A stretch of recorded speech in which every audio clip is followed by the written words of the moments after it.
So you are the Captain John Smith, who some term the worst rogue in our kingdom, and others, the boldest adventurer. Being Captain John Smith, I plead guilty, Your Majesty. And guilty also to having tried to serve my king in the colony of Virginia to the best of my ability. We have heard strange and conflicting tales, both of Captain John Smith and Virginia. That is why we have brought you into our presence when we heard of your return, so that we might hear the account from your own lips. Master Saunders, you will take this down, not missing a word. Take your ease, Captain, if it will give your words an easier flow. Thank you, Your Majesty. Sire, my story would have its beginning in Jamestown. It is spring of the year 1607. Here, on the fever-ridden banks of the James River, a few tents and crude lean-tos marked the beginning of the first permanent settlement in the New World. 8 o'clock and all's well. All's well. But at the moment, it did not look very permanent. The bulk of the settlers, disillusioned when they discovered Virginia had more hardships than gold to offer, were already making plans to abandon the settlement. Do you all wish to die of fever in a plague-ridden swamp like Captain Gosnold? I say forget this poverty-stricken mound of mud. We've got 3 good ships anchored in the river. And to the south lies the Spanish Main and all the wealth of the Indies. It has a smell of piracy. Piracy, say you? Did they call Drake a pirate? Hawkins a pirate? Not when they came sailing home laden with Spanish gold, they didn't. What about Smith? He'll have something to say about this. Captain John Smith. That high and mighty gentleman has done his last objecting. At this moment, as you well know, he's aboard the Goodspeed in chains by my orders. And there he stays to await his trial for mutiny. No man's worked harder to establish this colony. It was not fair to set chains upon him. Conserve the food, till the land, clear the forest. That's Captain John Smith for you. It's a fair program of common sense. Common sense be hanged. And I mean Captain Smith to hang one of these near days. We didn't come out of England to be grubbers of the soil and make friends with the Indians. Agree with me, Davis? Aye. It was gold we came for. Aye, and it's worth saying twice. Gold. Snatch gold out of this wilderness and back to London rich as lords. Be that as it may, but you had no authority to imprison John Smith. Mind you, Mr. Ralph, understand one thing. From today, I command this expedition. It goes where I order it, when I order it. And if any man objects, there's more than one set of chains aboard the Goodspeed. But hanging held slight appeal for me. I had torn my blanket to shreds and, pretending to hang, waited for opportunity to knock. It did. Bosun! Bosun on the watch! The prisoner's hung himself!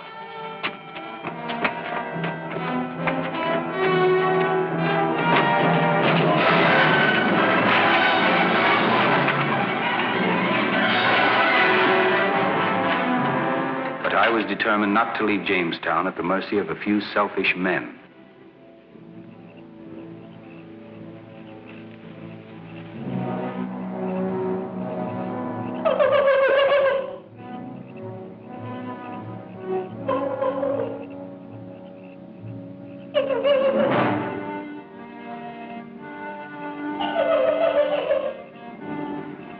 Turkey gobbles.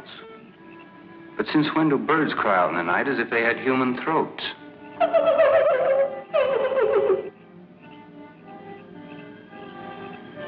Something was prowling in the woods between me and Jamestown.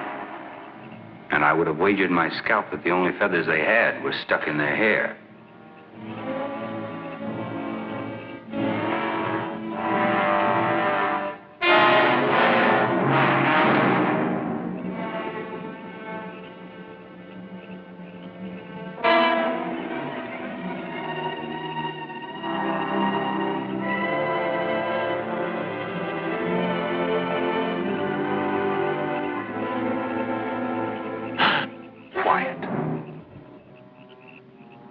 Captain Smith, Indians going to attack. No, you fool. Arouse the men silently.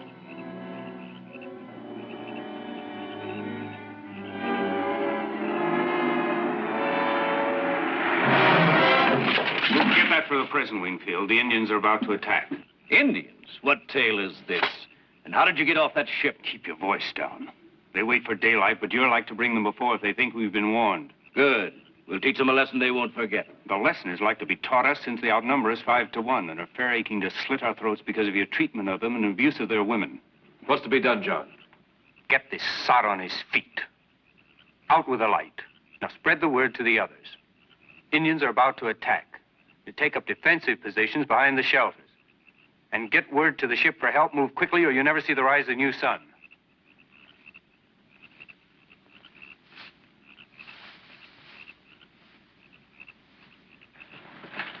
We tried to get a message through to the ships, but each attempt was ended by the arrow of a silent watcher.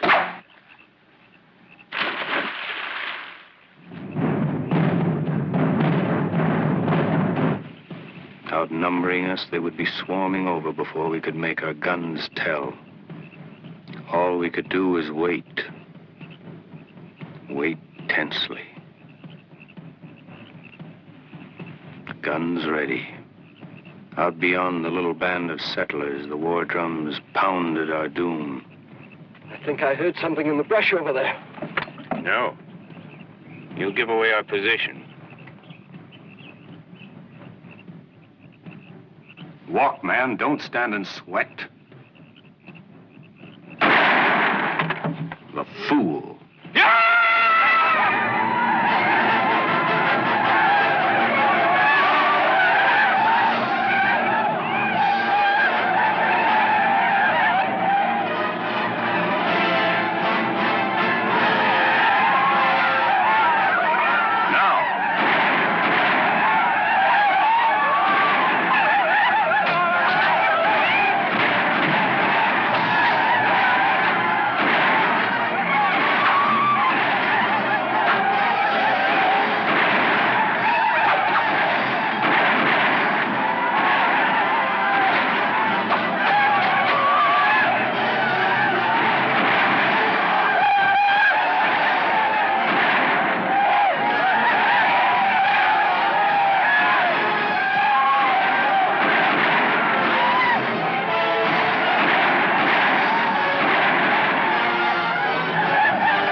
Keep sheltered and load. We're not getting off this easy. How you got off that ship, I've no way of telling yet. But there's not room for 2 men giving orders here. So if you've a mind to settle the matter here and now, I'll... There. They mean to burn us out into the open. I'll form a water party down by the river, Captain. No, there's better work than trying to empty the river off. Aye. Get to the ship. You'll have to swim for it. Yes, Captain. Have them man the cannons. At what target? The settlement. They're to fire outside on ball and grape shot. Oh, one thing more. Give me a signal shot of powder 10 seconds before you broadside. Then cut loose with all you can cram into the muzzle. You'll kill us all. Save the Indians the trouble. Not if we labor fast. Go on, man. Now, the rest of you. A ditch below the riverbank and dig as you hope to live. Follow me. Don't listen to the loudmouth cockerel, lad. It'll be your death. He who does not dig gets no shelter. Come on. Lads, listen to me. He gives orders as if it had been chartered by the king himself. We'll see for how long. If John Rolfe could reach the ships in time to give the message, we still had a chance. But at this moment, the odds were long against Jamestown surviving.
John! It was an able piece of work, John Rolfe. The sight of you and the men lifts the load. I was afraid the work too well done. At least half our company is safe. It's small enough. Great credit lying in a hole when there's fighting afoot. I have memory of you at the very bottom of the hole.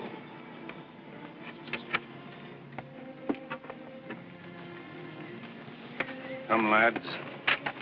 There's work aplenty for all.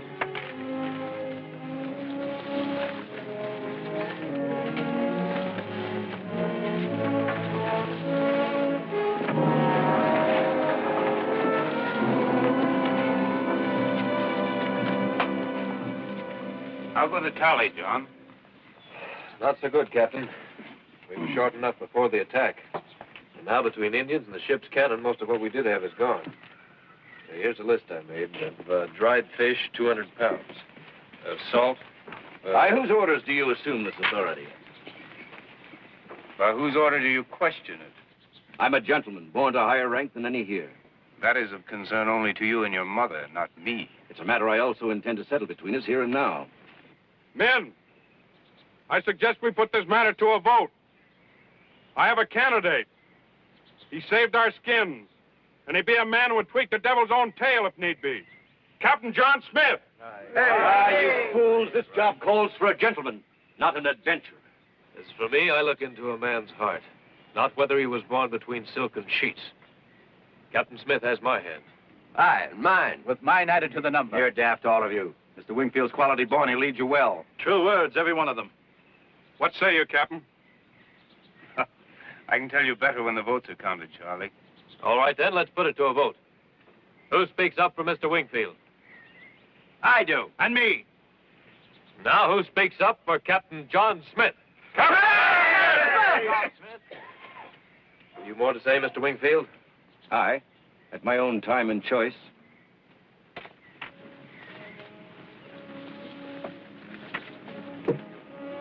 My thanks to you, friends. But I warn you fair, 'tis no life of ease, I promise. You will not be picking up those golden nuggets you dreamed of in England as gladsome Indian maids sing lullabies of love in your ears. No. You'll scratch for food and tighten your belt as you dodge Indian arrows. But enough talk, to work. And the first to test your muscles, a stockade for protection. Come on, lads, to work. John, have a word with you? I might as well. I can't build this stockade by myself. You worked out the rations? The matter's even worse than I thought. It'll have to be half rations for all. I doubt if even such measures as that'll see us into the winter. And half rations it'll be, and quarter rations if needful. Perhaps wrinkled dollies will move some of these gentlemen to hunt and scratch for their victuals. Face it, Captain. Their hearts aren't in it. These so-called gentlemen of quality expect their inferiors to feed them. 10 minutes after you announce half rations, they'll all be Wingfield's men, piling out to the ships to abandon the colony. And we must see to it they have no choice in the matter. But what means? You'll discover in the morning. In the meantime, keep your inventory of the food to yourself. Aye.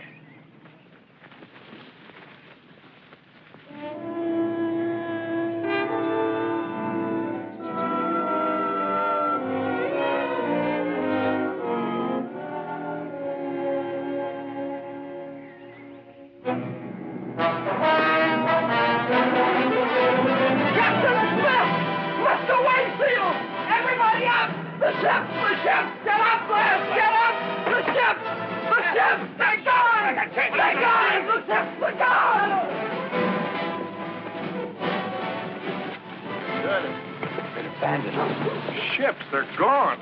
Mute. There's none of any. Look for yourself, they're gone. Aye, gone. By my order. Those ships were our only hope. And now he's doomed us to starve. If the Indians don't save us the suffering with their arrows. It'll mean our end. They were our only road to safety.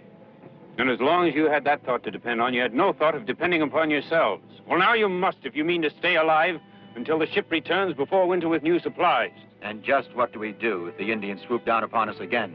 We don't have ship's cannon to protect us. I'm going to make our peace with their great chief, Powhatan. That old heathen has sworn the death of every man here. We can't spare men for a dangerous expedition into the wilderness. It would leave us at the mercy of the first attack. I take no fighters. I ask only 2 volunteers. Ha! Hark, the wind he blows. And who'd be daft enough to go with him to have his head planted on an Indian stake? Me. My father said I'd live to be hung. So why should I fear an Indian arrow? Good lad, Charles. I'm with you, Captain. I'm beginning to think I'll find the red man's company less distinct in my nostrils than some closer I could name. Well, as you went along with this boaster as he lived, go with him as he died.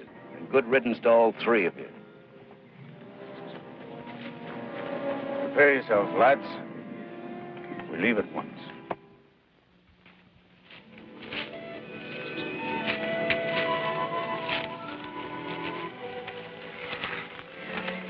It's cursed hot, Captain. The smell of what in the air? It's the taste that interests me more.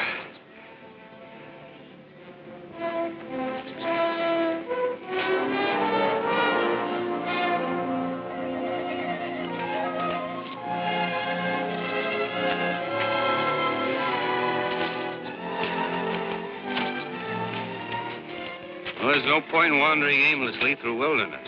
What do you suggest? As for me, one tree looks much like the other. Afraid we've missed our goal, John. Right, here's my plan. There must be a trail in the forest leading toward the village. Fleming, you scout to the south. John will go west, and I'll head upriver. We'll meet back here at sunset. Agreed? Agreed. One of us should have some luck. Now take care you see the Indians before they see you. Never fear, good friend. I'll be watching this scalp.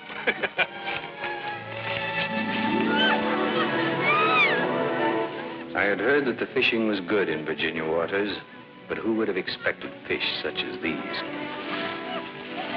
The question was how to angle for them.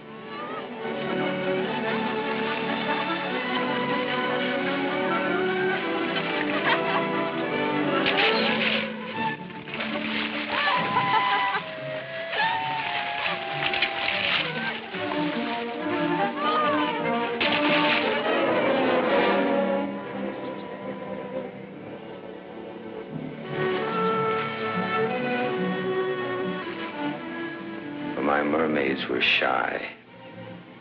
The worst of it is, they vanished before I could gain from them a clue as to where Powhatan's village lay. Now the question was, how do you bait a hook for a frightened mermaid? Every hunter knows that it's easier to trap wild game than chase it. I decided to see what curiosity would do.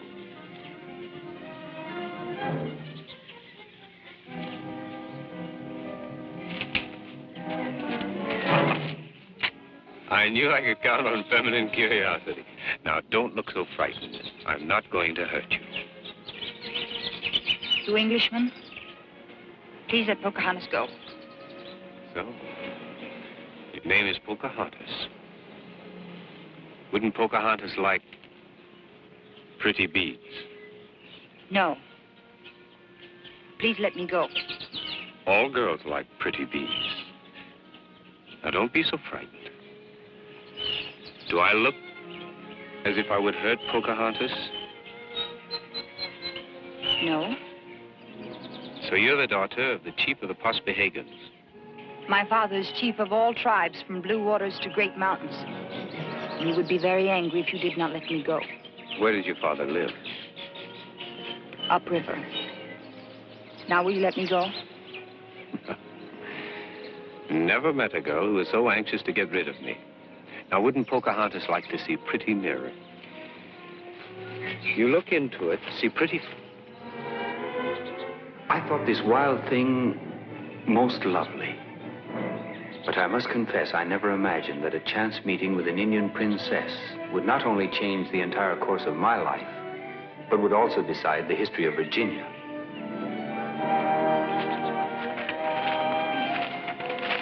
Which way? Upriver. What's wrong? Same thing that scared yon crow.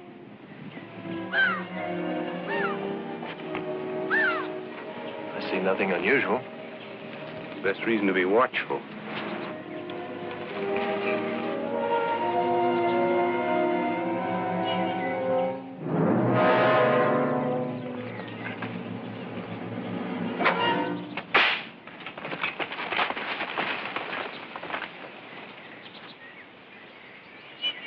Don't shoot. That Indian seems to know nothing of armor. That's taking a long chance, Captain. He might aim at your face.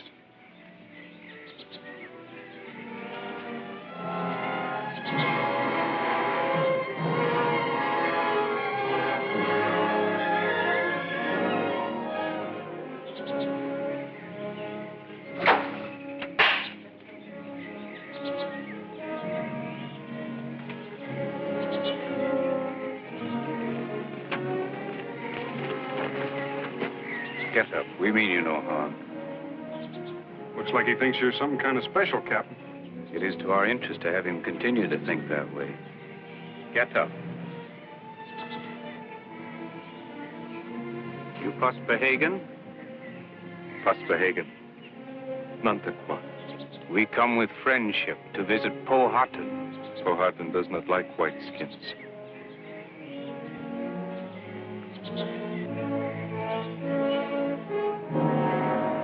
But on whiteskins that are gods, he will smile. You are in no danger.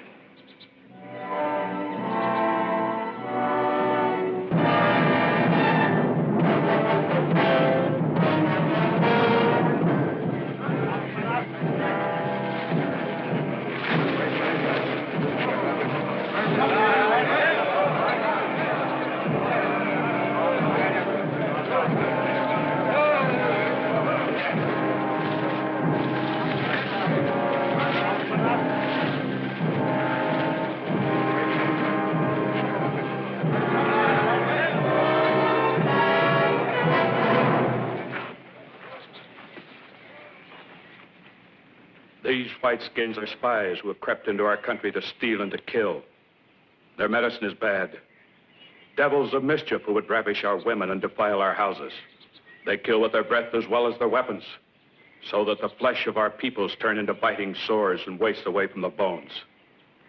All whiteskins are serpents with forked tongue and poisoned fang. Opahunka has spoken. These whiteskins are gods. To injure them will bring misfortune to Powhatan and his people. Arrows will not pierce their bodies, but fall like dead leaves, blown by winter winds. So the pale skin is a god who has much magic. Our friends need not fear. There was a pale skin here many moons before you came. Raleigh he was called. We met many times. Great chief, we come bearing gifts in peace. Powhatan knows the gifts the pale skins bring to his people. The sickness, which changes the skin to evil scale. The sickness which eats away the flesh and the lungs. And with these gifts comes treachery and words spoken with a forked tongue. Nantucket saw what we can do against our enemies, if we wish to call on our magic. Nantucket has not seen as many pale skins as Powhatan. He does not know that they wear a metal skin above their own.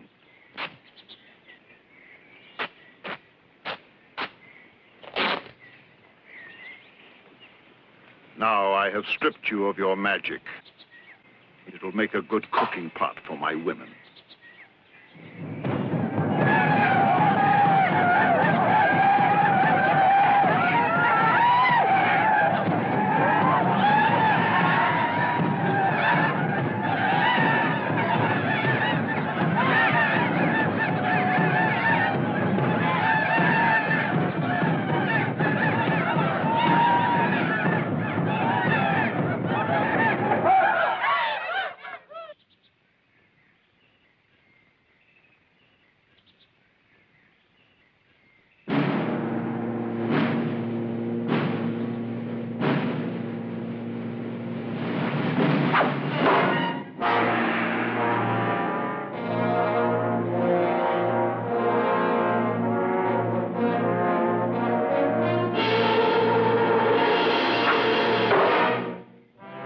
means to kill you.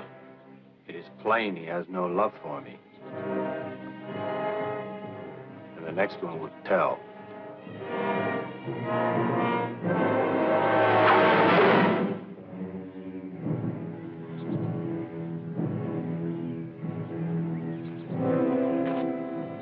You have the heart of the eagle.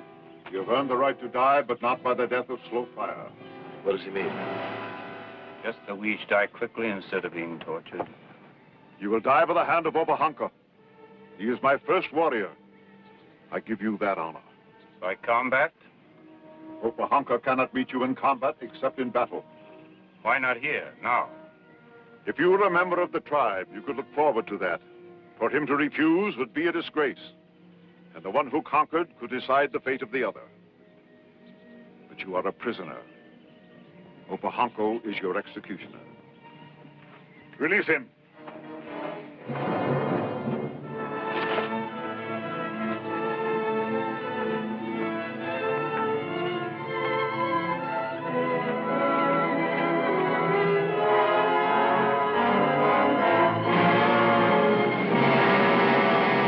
I beg Powhatan, listen to his daughter's words. Pocahontas' tongue is a stranger to truth. This white skin and his friends are not our enemies. They wish to live with us as our brothers. If you send them to the land of the shadow, the Great Spirit will turn his face away from our people. Pocahontas begs mercy from Powhatan. Pocahontas asks him to give her this man's life. Whiteskins have cast magic on Powhatan's daughter. Her tongue speaks, but her ears are deaf to her words. Why does Pocahontas have such poison in his heart for the white skin? What injury have they done him or to his house? Fine words from one who has yet to get his first scalp. They are not for warriors' ears. Warriors' ears? Slaughterers' ears? I have not given permission for bloodshed between brothers of the tribe. Powhatan, you see how the spilling of blood leads to bloodshed. This man has done no wrong to visit Powhatan in peace. Only if his arm be raised to strike, should Powhatan strike in turn. If Pocahontas asks for this man's life, does she remember the law of the tribe? Pocahontas knows. Let the white skin's life be spared.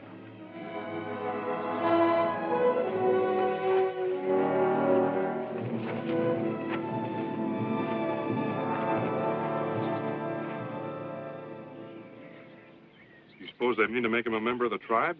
Well, if they do, why exclude us? What do you think, John? Does it help my appearance? Well, it's a sight any Londoner would gladly pay 6 pence to see. Remember this if you ever have to make a living back there. What does it all mean? You like Indian wedding dress? Wedding? You marry with Pocahontas.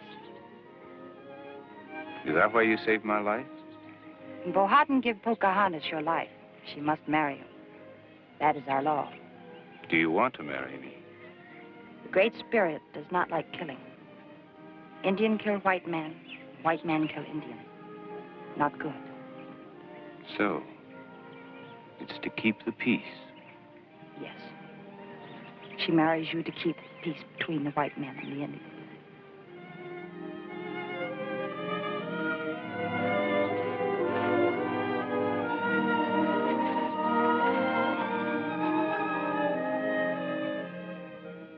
John, it's a heathenish union. You will guarantee a bond of friendship with the Indians and a sufficiency of food for the settlement.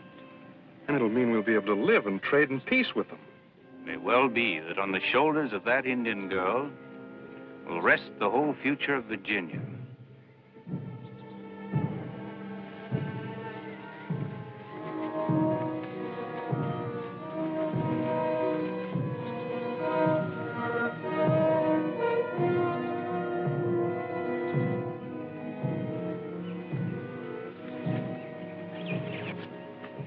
My daughter Pocahontas has claimed your life. By the law of that tribe, that life is yours. I am grateful to her. I do not smile upon this marriage. But my daughter Pocahontas tells me it will make her heart blossom. I want her to be happy. I'm grateful to you also, Powhatan. I do not say I can love the white skin, but there is no reason why we should not live together in peace. If the white skin will only realize the earth and all it bears does not belong only to them. We came in peace with friendship in our hearts for our brothers of the forest.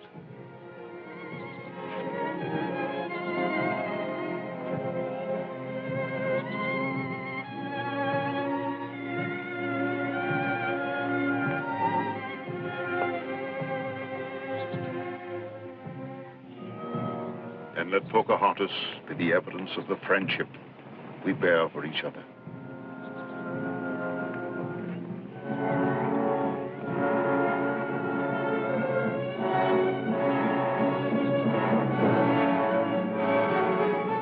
It's sacrilege for John Smith to do this thing. Mayhap, my friend. But it'll be most pleasant of a cold night.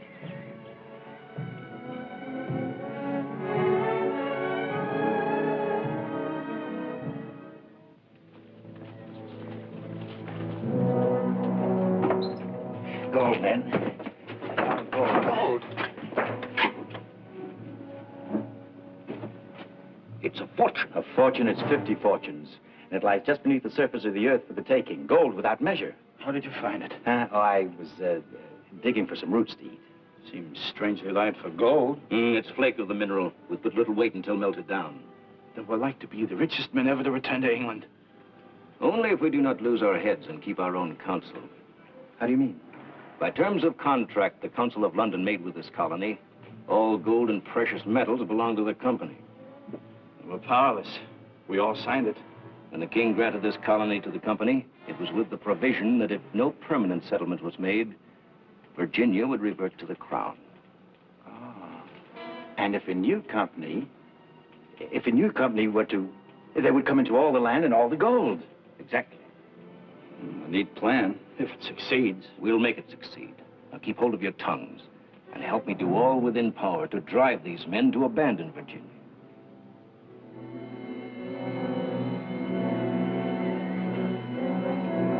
Indians! Hey, Indians! Led by Captain John Smith of Smith's back. He's brought a parcel of Indians with him. A couple of women, too. I had hoped we'd seen the last of him.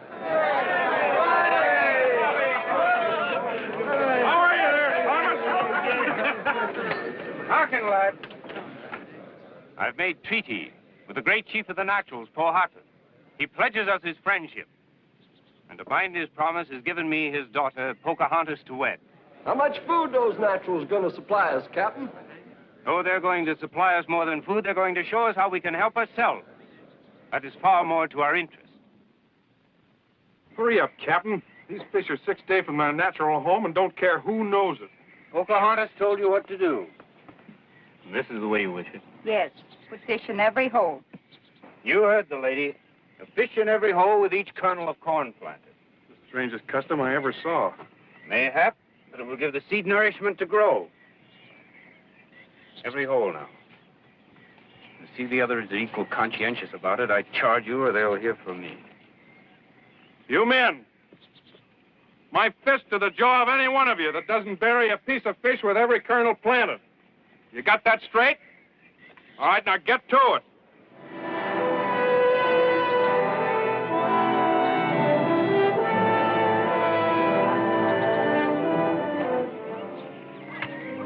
Here, I fix you food. You must eat. Why do you bring firewood here? This is not the camp. To serve as a signal when the ships return. Otherwise, in these strange waters, they might run aground. And we would never see England again. England? You do not go to England. Why not? It is home. But you leave Pocahontas behind? Oh, so that is what's troubling you. Don't worry.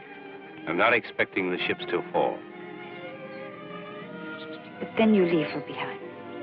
Oh, come now, Pocahontas. Nobody's talking about leaving you. Now I know.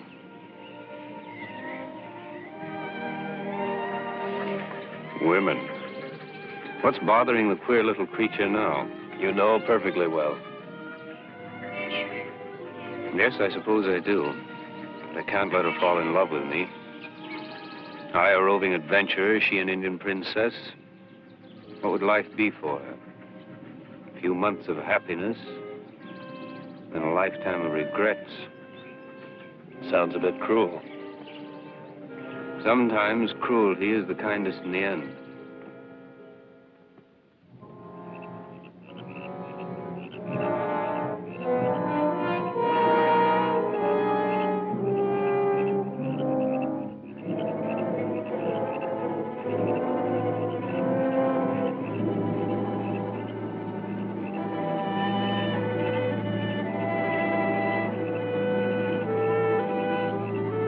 One of us ought to get back on post before Captain Smith decides to make a round.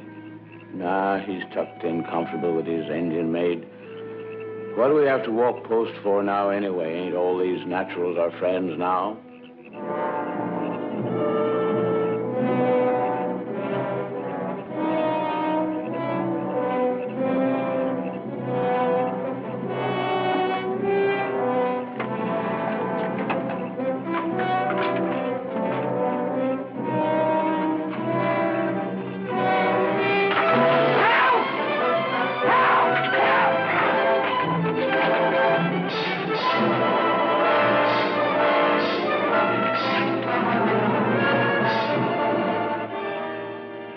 Mischief brings you here like a prowling dog.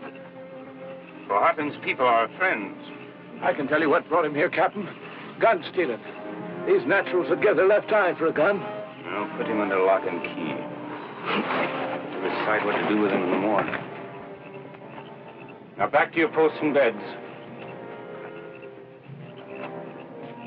There's no friend to Jamestown, I'm thinking. Crazy for guns, is he?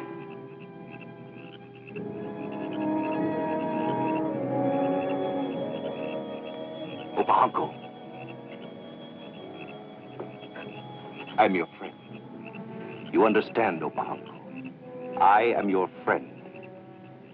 Listen to me, Obahanco. Listen carefully. Guns. Not just one gun. Many. Many guns for Obahanco and his warriors. You heard naught during the night? Not a sound. You can't hear these Indians sneaking about. They're soft-footed as cats. And there's Opahonka. He did not get free by himself. He had help. Sneaky friends who have been given the run of this place. No Indian helped Opahonka. We don't expect you to admit it. White-skin lies who says Indian helped Opahonka. Don't call me a liar, you stinking red rascal, or I'll... Nantuquah has the right to defend himself. One of these days we'll sorely prove what this coddling of Indians will cost. It would be to the safety of every man here to kick this heathen out of the settlement. I will be the judge of that. Judgment? When there's a pretty Indian wench there to sway that judgment in her husband's bedroom? John. Bad news. More? More than just the escape of an Indian prisoner. What is it? Robbery. 24 guns with powder and ball to match. Gone from the storeroom during the night. Like I said, Indian work, as you'll soon discover to your cost.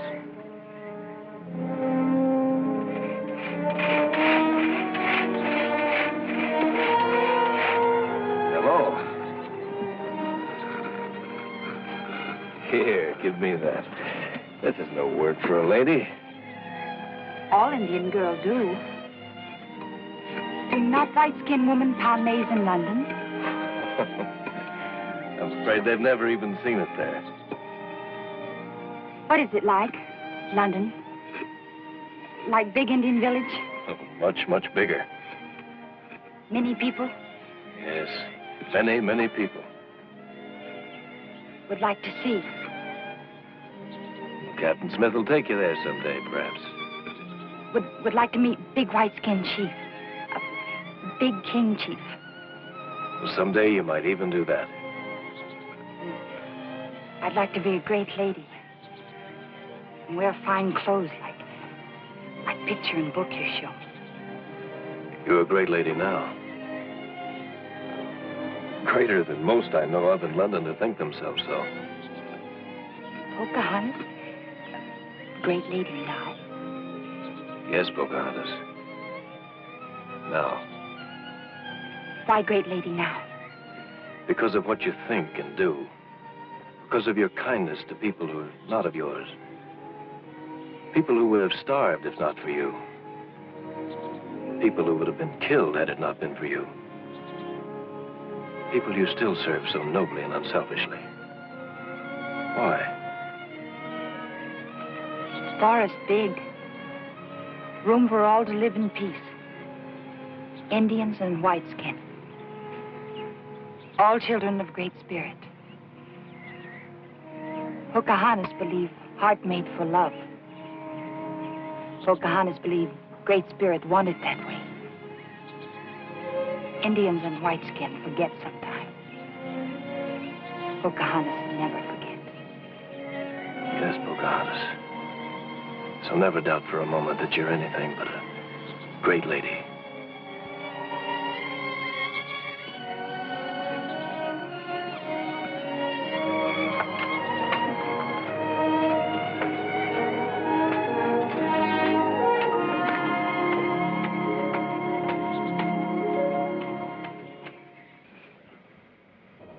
But a man's heart has a stronger pull than his logic.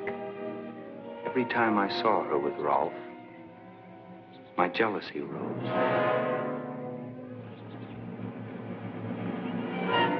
John, give her back that pestle. Well, it's quite heavy. I just Give it wanna- back to her.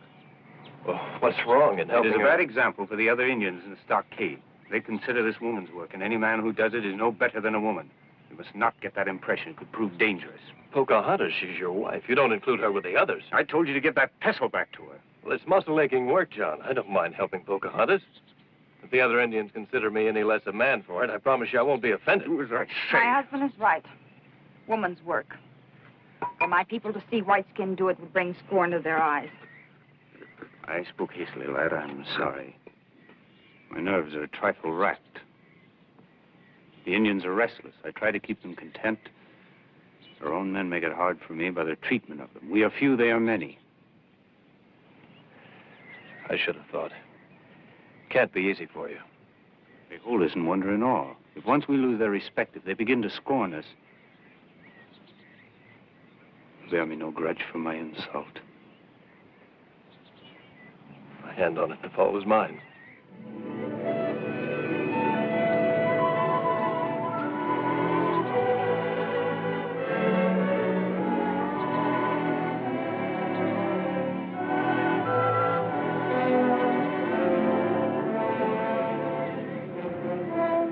Get away all right?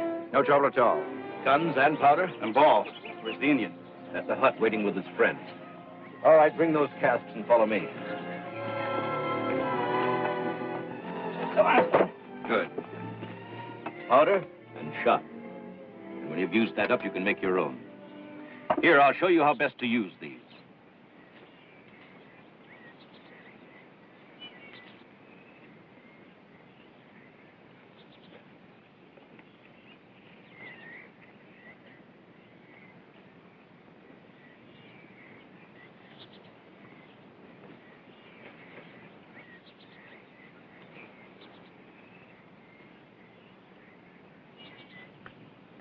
Well, Macklin.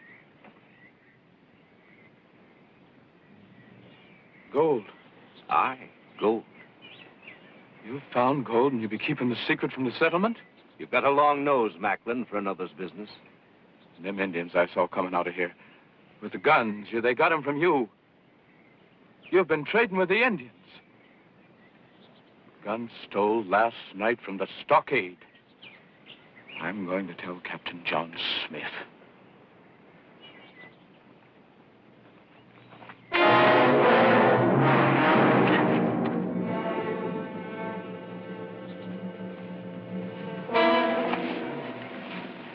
The fool. This is a hanging matter. Only if we can't convince everybody that this bloody work was done by Indian hands. Indian? Perhaps it was destiny that impelled you to throw that knife, Turnbull. Make the lads back at the settlement think it was done by Indians, and it will ferment a brew likely to shatter Jamestown to its very foundations. How can we make them believe it was the Indians that did it? A slight chore, I mean, for you to arrange, Davis. Now give heed. Come in.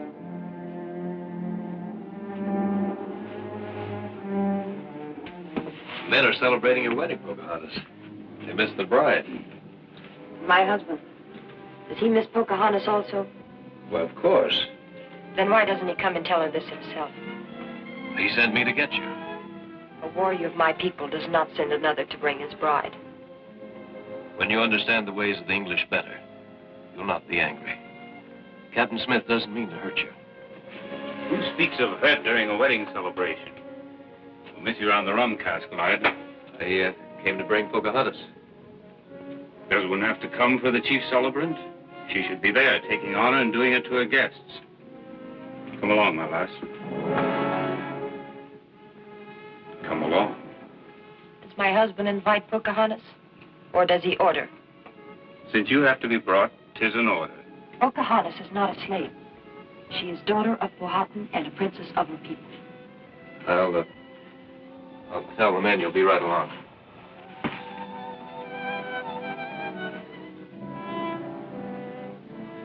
I've told you to show yourself to my friends. I will not be made small in their eyes by the whims of an Indian maid. If you think of me only as an Indian mate, I cannot make you look small in the eyes of your men, no matter what I do. Now stop trading words with me and do as I command. Pocahontas does not understand that word in the mouth of her enemies. She understands it even less on the lips of her husband. The first quality of a wife is obedience. Don't they know that in Powhatan's village? In my father's village, they know that a wife gives obedience because her husband never commands it of her. That is part of her love for him. Given freely because never asked. This attitude may go well in the forest, but has no place in Jamestown. And the sooner you learn this lesson, the shorter the journey to becoming a lady.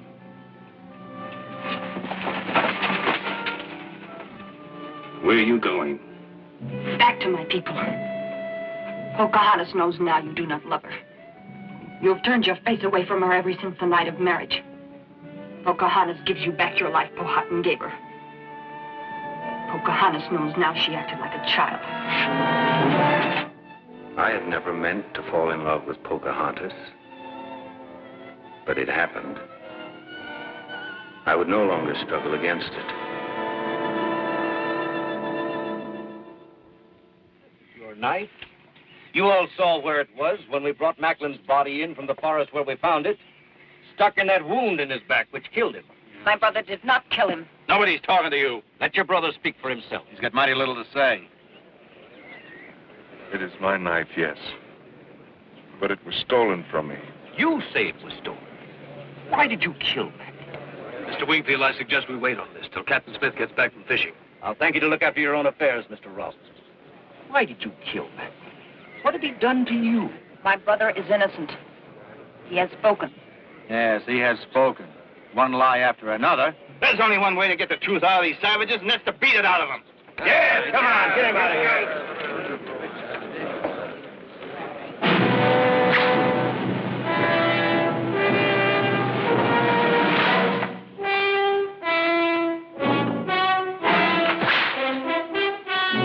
I advise you to tell us the truth.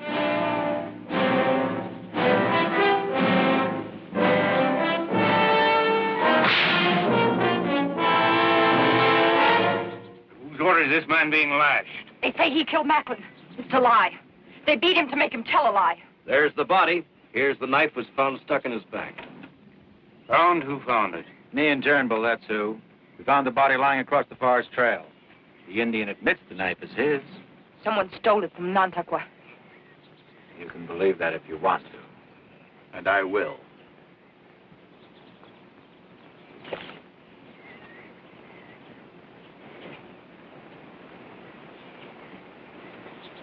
This is a folly you'll regret, John Smith.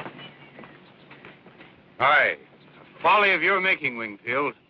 Our prosperity and our very lives depend upon the goodwill of the Indians, and you've done your best to destroy it. A great folly to be sadly regretted. Is there no work for idle hands here in the fields?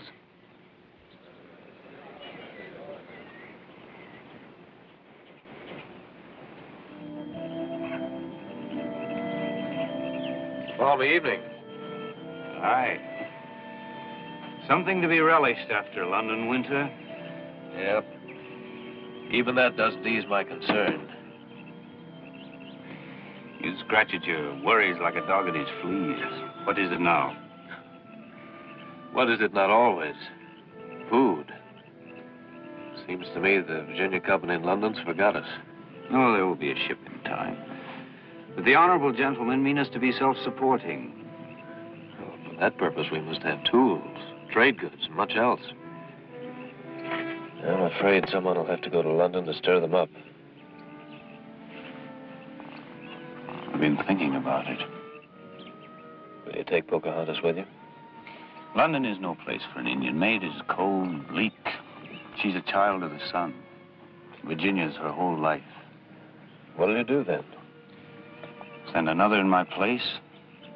But who would be as well suited? Yourself. I? Leave Jamestown? There's less to hold you. I cannot leave my wife. You cannot leave an Indian maid? She's a breathing symbol of this colony's life. Without her, it would collapse like a house of cards. Overrun by Indians, wasted by starvation. And those your only reasons? No. No. Pocahontas has become dear. In leaving her, I'd be leaving the best part of my life. No one would have thought when we met her in the forest that day she would have become so dear to every one of us. Least of all, John Smith.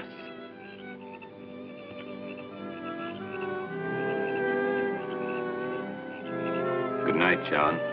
Good night.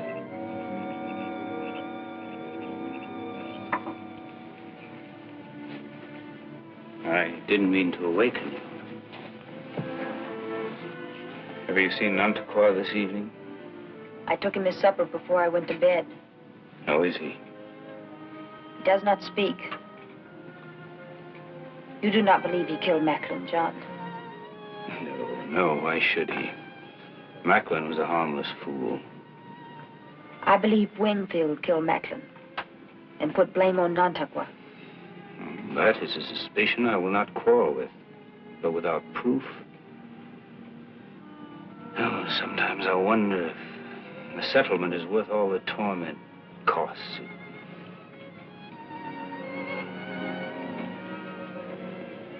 But this I do know, that without you it would prove more than I could bear. You love Pocahontas, John? With a love that is a symbol of faith and a pledge of hope. I love you. The love of John Smith for an Indian princess.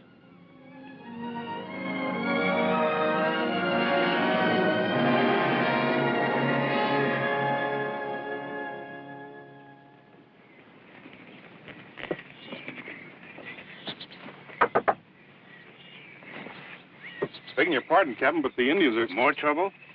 Well, it depends on how you interpret it. They've gone. Gone? They must have sneaked out during the night. I checked with the sentry and he didn't hear a thing. That's a bad sign. Call General Assembly. Aye, aye, Captain. Nantuquois and the rest of the Indians have left the stockade during the night.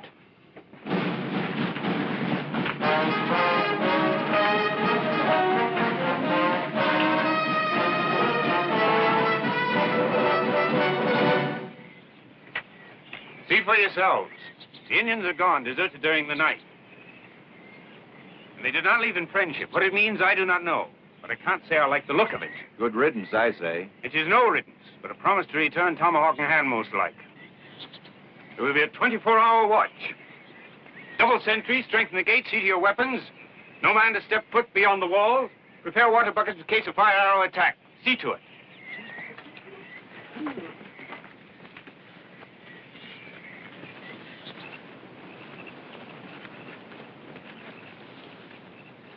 And I would take it kindly that if anything should happen to me, you'd set yourself to look after Pocahontas. You have my word on it, John.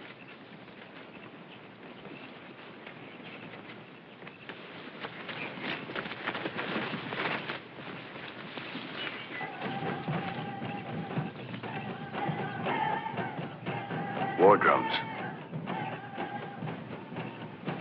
Opahanco. It's near the hour agreed upon. You can trust this savage. You made it plain to him that we are to be spared. You can rely upon him. It's only through us he can hope to get more powder when the ships come in.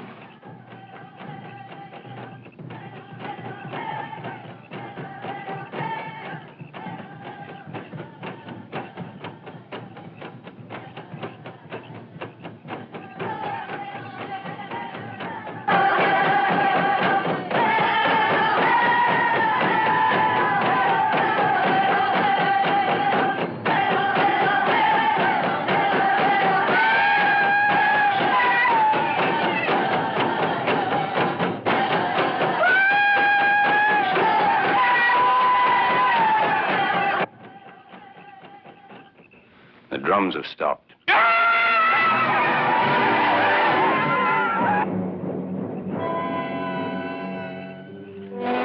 It means they're ready to attack. Keep your eyes wide, lads.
Dead. Can't blame the Indians. The fool exposed himself. Anyway, it means more gold for us. Let's get out of here before a stray arrow finds us.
Beyond the fire and count the number of Powhatan's warriors you have sent to the Great Spirit because you have drunk of the poison of the serpent.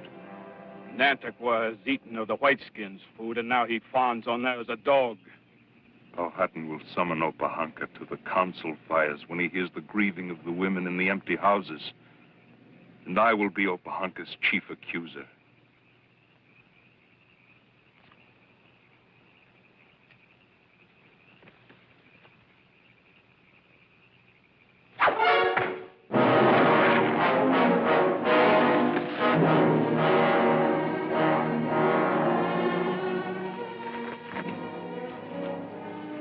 Pocahontas promises John Smith's knife will drink deep in the heart of Opahunco.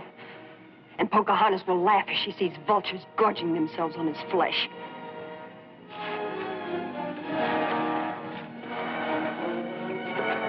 Bring her back.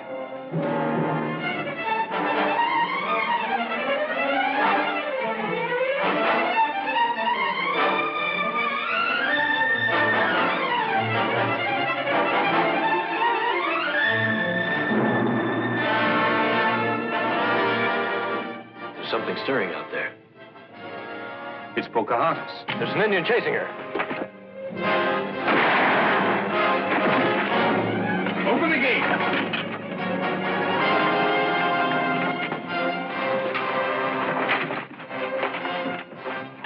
Where'd you come from? I thought you were safe in the cabin. I heard Opahunco's war drums. I went to find Nantucket. Nantucket told Opahunco that Powhatan was friends to Whiteskins. Opahunco killed Nantucket. Nantucket turned his back on Opahunco. Then Opahunco has signed his own death warrant when Powhatan learns of this. It's too late to do us any good. We can't hold out much longer. Mayhap Nantucket has served us as well in death as he wished to do in life. It is part of the tribe's law that a blood brother has a right to avenge another's death, and I am blood brother to Nantucket. Isn't that right? You became son to Powhatan and blood brother to Nantucket when you married Pocahontas. Send up 2 fire arrows together. Signal of challenge.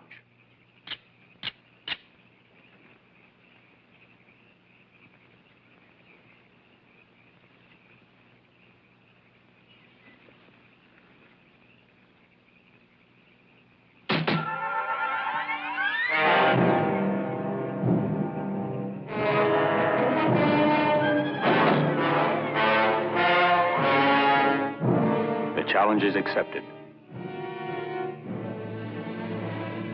Wait. Is John right? Will Opahunco meet him without treachery? It is our law. Opahunco's own men would kill him if he does not obey it.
Take a look, lads! Gather around, everybody! What's that you have? We found it, Captain, about a mile down the river. And there's a good dozen we left behind. We were fishing and loaded this on our dugout and brought it up. It's full of golden dust. Gold? Gold. Oh. Aye, Virginia's full of this, but it's not gold. I've seen these kind of flakes before in my travels. It's what the Spanishers call fool's gold and completely worthless. How could you be sure? It's gold when you look at it. It's as much gold as most of the will-o'-the-wisp men chase. You don't have to take my word for it. Send a cask to a London goldsmith and let him confirm what I'm telling you. You say you found this cask where you left others? Aye. A The gold is worthless, but it's plain someone among us is meant to cheat the rest. You know anything of this, Mr. Wingfield? I? Nothing. It's as strange to me as any. I'd like to put a knife into the man who did this. We'll have to find him first. Take this cask to my cabin. I see.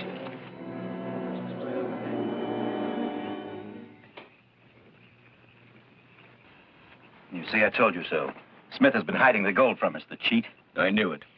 All this talk about fool's gold was but to serve one purpose, to seize it for himself. Look at it. Look how it glitters. How can it be anything but gold? But how are we going to get it out of here? Simple enough. When they change the guard at the gate, it shouldn't be too difficult to sneak it through into the woods. Oh. And then it's all ours to divide between the two of us. Just the two of us. Why, half of this is enough to live like a rich man in London. True, my friend, true. But the whole of it would make a man much richer.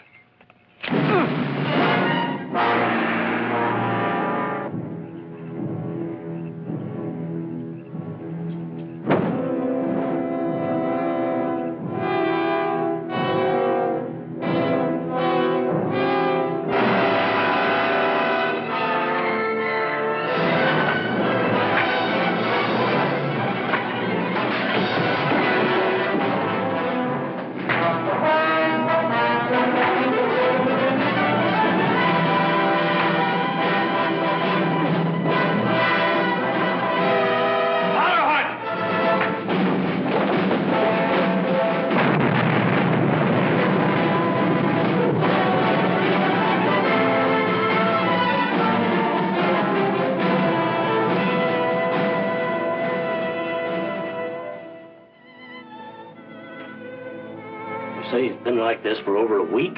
Yes, Doctor. We did all we could for him, but until you arrived with the ship, there was no one here with any knowledge of medicine. He does not eat. His talk is wild. There's no point in holding out false hopes, Mr. Rolfe. The burns alone are enough to kill any ordinary man. How he survived until now is a miracle of vitality. He must live. I can save him. I'm afraid that lies beyond human power. There must be something we can do. I have only one suggestion. Get him aboard ship and out of this swamp.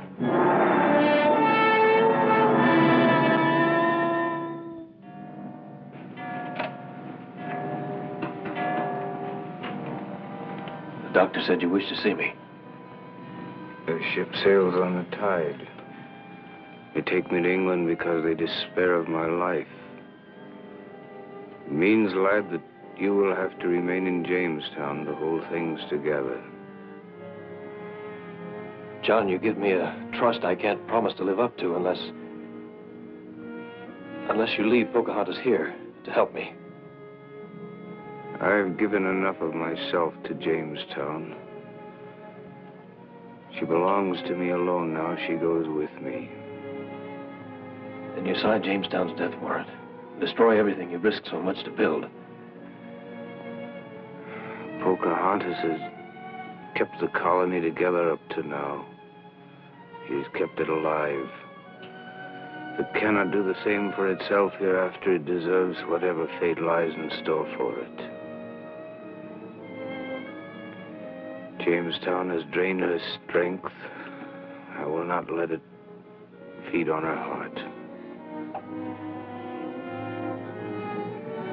Go ashore.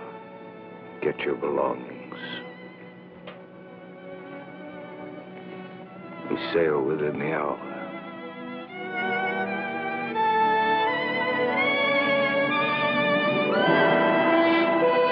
But Pocahontas had made her decision. Her heart sailed with me. But she knew she was the bond of peace between her people and Jamestown. Without her, the settlement would vanish like a forgotten dream. I wonder if it was right to let him sail alone. Are you sure that's what he really wanted? Yes. Deep in her heart, Pocahontas knows. He loved you, truly. John also loved England. He loved his king. He loved Jamestown. He also loved Pocahontas. Now they're taking him back to England to die. And I know that John would want Pocahontas to stay here and take care of his people. And I know he would want me to help keep peace between the Whiteskins and the Indians. Pocahontas knows he really wants it this way. You're a wise lady, Pocahontas, as well as a great one, to sacrifice your happiness for a man's dream. I love John Smith.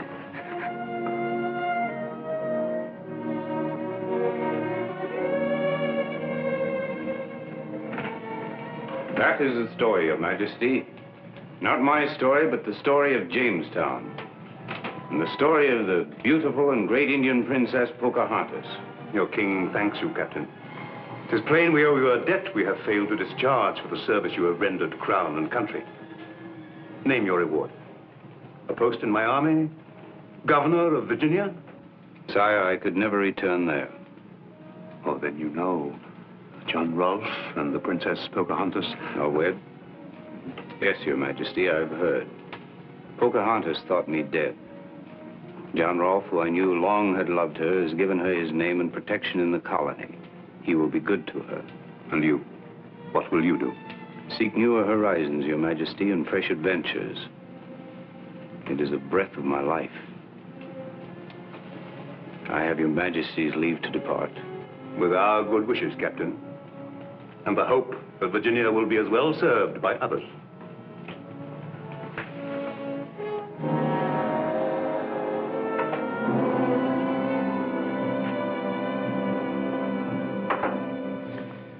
And here it stands in London today, a country's grateful tribute to an Indian girl, a great lady, a princess of her people.